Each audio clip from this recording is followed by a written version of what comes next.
नमस्कार मित्रांनो, या अगोदरच्या लेक्चरमध्ये आपण संमती आणि मुक्त संमती कशाला म्हणतात हे सविस्तर समजून घेतलं. भारतीय करार कायदा 1872 नुसार संमती आणि मुक्त संमती अर्थ व्याख्या आवश्यक घटक आपण समजून घेतले. आजच्या लेक्चरमध्ये आपण भारतीय करार कायद्यानुसार अवैध करार कशाला म्हणतात हे समजून घेणार आहोत. Lecture number 10. या अगोदरच्या 9 लेक्चरमध्ये आपण भारतीय करार कायदा 1872 याची प्रस्तावना सर्वात अगोदर समजून घेतले. कराराचा अर्थ व्याख्या आपण समजून घेतले. करारासाठी आवश्यक असणारे कायदेशीर घटक, करारांचे प्रकार हे आपल्या लक्षात आले असतीलच. त्यानंतर करारासाठी 2 पक्षकारांची आवश्यकता असते. एक प्रस्तावकर्ता, दुसरा स्वीकृतीदाता. दोघांच्याही अर्थ, दोघांच्याही व्याख्या, दोघांसाठी आवश्यक असणारे कायदेशीर घटक म्हणजे प्रस्तावकर्ता व स्वीकृतीदाता यासाठी आवश्यक असणारे कायदेशीर घटक आपण समजून घेतले. यानंतर अज्ञान व्यक्तींसोबत केले जाणारे करार वैध कसे असतात, अवैध कसे असतात हे आपण समजून घेतलं. त्यानंतर प्रतिफल, भारतीय करार कायदा 1872 नुसार प्रतिफल म्हणजेच कन्सिडरेशन कशाला म्हणतात याचा विचार आपण केला. प्रतिफलाचा अर्थ व्याख्या समजून घेतल्यानंतर प्रतिफल कायदेशीर असण्यासाठी कोणते घटक त्यामध्ये आवश्यक आहे याचा विचार आपण केला. त्यानंतर कायदेशीर उद्दिष्ट प्रतिफल आपण समजून घेतलं. आणि मला वाटतं या अगोदरच्या लेक्चरमध्ये आपण संमती आणि मुक्त संमती ही संकल्पना समजून घेतली आणि आजच्या लेक्चरमध्ये आपण भारतीय करार कायद्यानुसार अवैध करार कशाला म्हणतात याचा विचार लेक्चर नंबर 10 मध्ये करणार आहोत.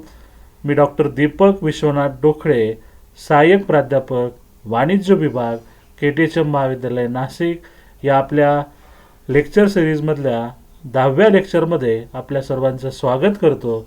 चला तर मग सुरू करूया. भारतीय करार कायद्यानुसार असणारे अवैध करार. सर्वच ठराव कायद्याने अंमलबजावणी योग्य असतात असे नाही. भारतीय करार कायदा 1872 कलम 10 मध्ये नमूद केलेले आवश्यक घटक, अटी पूर्ण करणारे ठराव कायद्याने बंधनकारक असतात. मात्र काही करार असे आहेत जे कायद्याने अवैध ठरविलेले आहेत. भारतीय करार कायद्यानुसार अवैध कराराचा अर्थ आणि व्याख्या आपण समजून घेऊया. भारतीय करार कायदा 1872 मधील कलम 2 जी अन्वये जे करार कायद्याच्या दृष्टीने अंमलात येऊ शकत नाहीत अशा करारांना अवैध करार असे म्हणतात. अवैध करारामुळे कुठल्याही कायदेशीर जबाबदाऱ्या निर्माण होत नाही. अवैध करारामुळे कुठल्याही कायदेशीर जबाबदाऱ्या निर्माण होत नाही. अवैध करार हे त्याच्या सुरुवातीपासूनच अवैध करार असतात.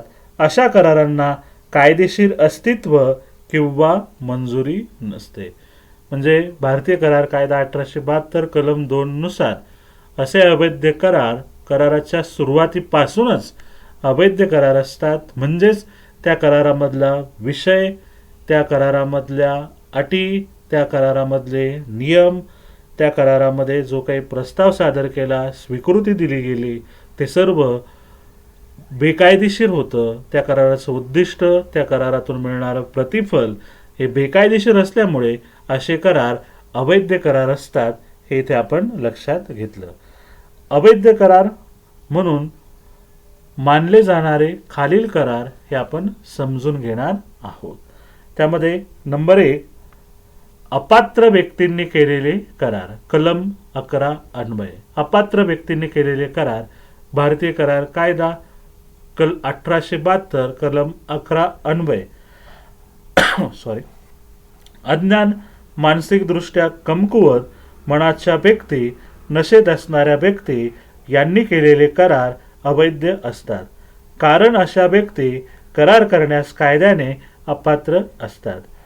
भारतीय करार कायदा कलम 11 मध्ये या बाबतीत स्वतंत्रपणे तरतुदी दिलेल्या आहेत. त्या बघून आपल्याला अपात्र व्यक्तींनी केलेले करार कसे अवैध असतात हे अधिक लक्षात येऊ शकेल. यानंतर एकाच पक्षाकडून झालेली चूक. कराराच्या महत्त्वाच्या गोष्टींबाबत किंवा बाबींबाबत एकाच पक्षाकडून चूक झाली असल्यास करारातील चूक म्हणजे करारातील दोन्ही पक्षांमध्ये गैरसमजूत असते. अशा प्रकारे जर वचन देणारा व वचन घेणारा दोघांमध्ये कराराच्या संदर्भात चूक झालेली असेल तर असा करार अवैध असतो. कारण करार अस्तित्वात येण्यासाठी आवश्यक गोष्ट म्हणजे दोन व्यक्ती एकाच गोष्टींवर एकाच अर्थाने सहमत होणे आवश्यक असते. मात्र असे न झाल्यास तो करार अवैध ठरतो. नंबर 3, मोबदला बेकायदेशीर असेल तर. मोबदला म्हणजे करारातील एका पक्षाने दुसऱ्या पक्षाने पूर्ण केलेल्या जबाबदारीची किंमत चुकती करणे. असा मोबदला कायदेशीर असणे आवश्यक असते. जर मोबदल्याचा काही भाग बेकायदेशीर असेल तर असा करार अवैध ठरतो. खाली नमूद केलेले मोबदले हे बेकायदेशीर आहेत. नंबर 1, कायद्याने प्रतिबंधित केलेले करार. नंबर 2, जर त्याला संमती दिली तर कायदा विफल ठरेल असे करार.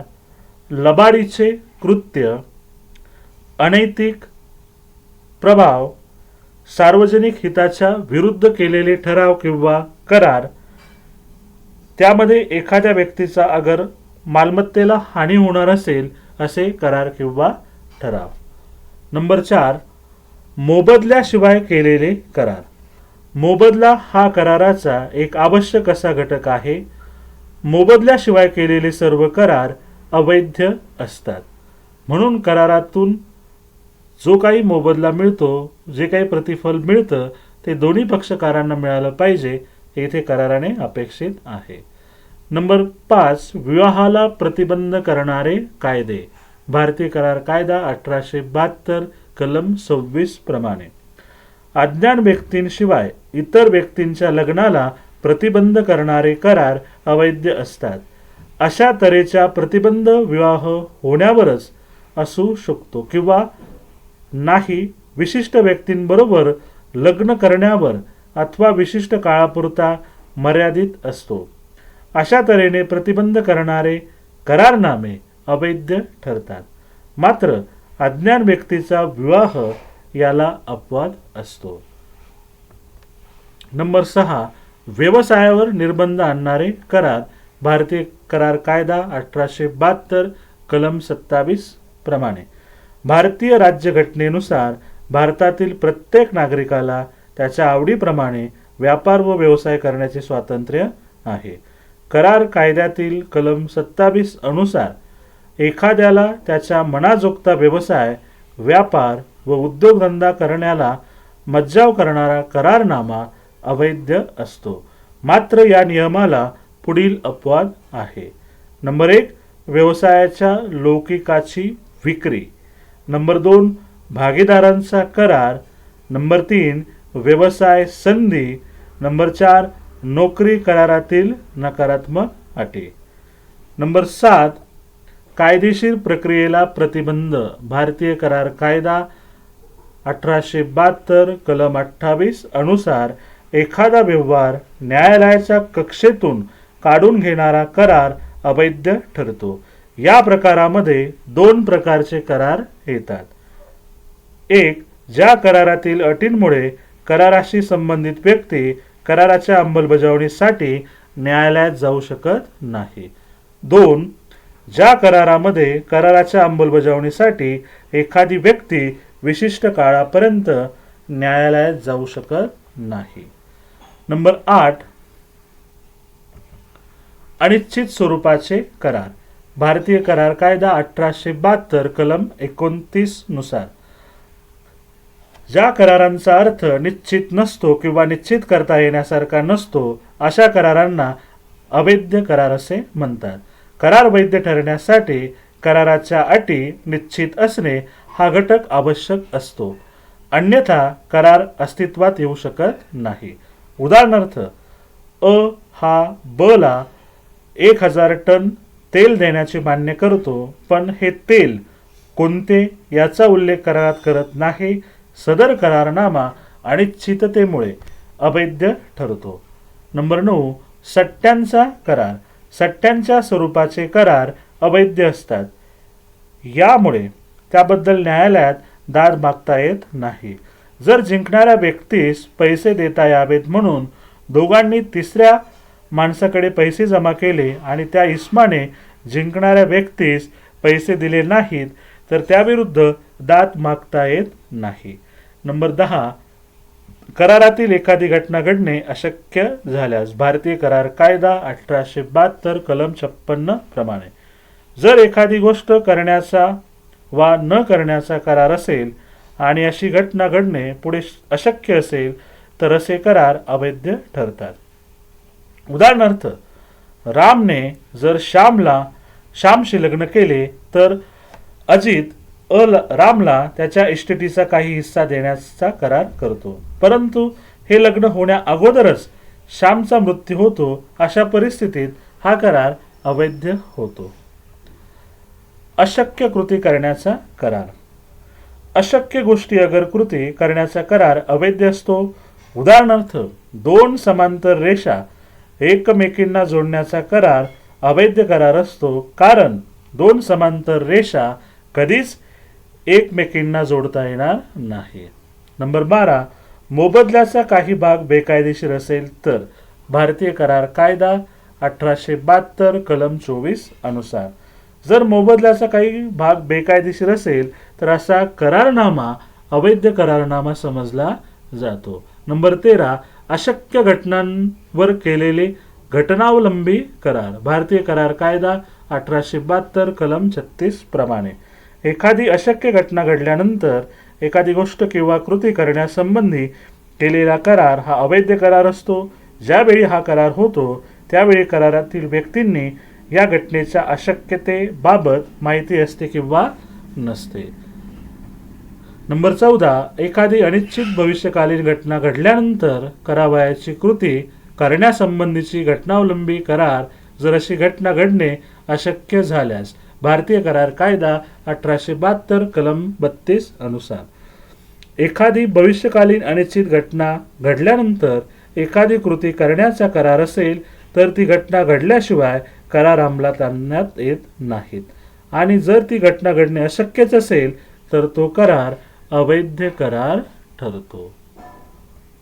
तर अशा प्रकारे आजच्या लेक्चरमध्ये आपण भारतीय करार कायदा 1872 नुसार अवैध करार कशाला म्हणतात त्याचा अर्थ समजून घेतला. अवैध कराराची व्याख्या भारतीय करार कायदा 1872 कलम 2G नुसार अवैध कराराची व्याख्या आपण समजून घेतले. अवैध करार मानले जाणारे करार हे कशा पद्धतीने मानले जातात यासाठी आपण जवळजवळ 14 मुद्द्यांचा विचार केला आणि त्यानुसार अवैध करार कशाला म्हणतात हे अगदी भारतीय करार कायदा 1872 आणि त्यातील विविध कलमांनुसार आपण अवैध करार आज समजून घेतले. मला खात्री आहे आपणास अवैध करार ही संकल्पना अधिक चांगल्या प्रकारे समजली असेल आणि आपलं पूर्ण समाधान झालेलं असेलच. त्याबद्दल आपण हे लेक्चर खूप शांतपणे ऐकलं असेल, त्याबद्दल सर्वांचे आभार. इथे काही मी संदर्भ दिलेले आहेत, या संदर्भांचा रेफरन्सेसचा उपयोग करून आपण आपल्या ह्या भारतीय करार कायदा 1872 हा अधिक चांगल्या प्रकारे आपण समजून घेऊ शकतो, ज्यामुळे आपल्या ज्ञानात वाढ होऊन आपण योग्य प्रकारे परीक्षेला सामोरं जाऊ शकतो. Okay, thank you. यानंतरच्या लेक्चरमध्ये आपण सामाजिक धोरणाविरुद्ध समजले जाणारे ठराव समजून घेणार आहोत.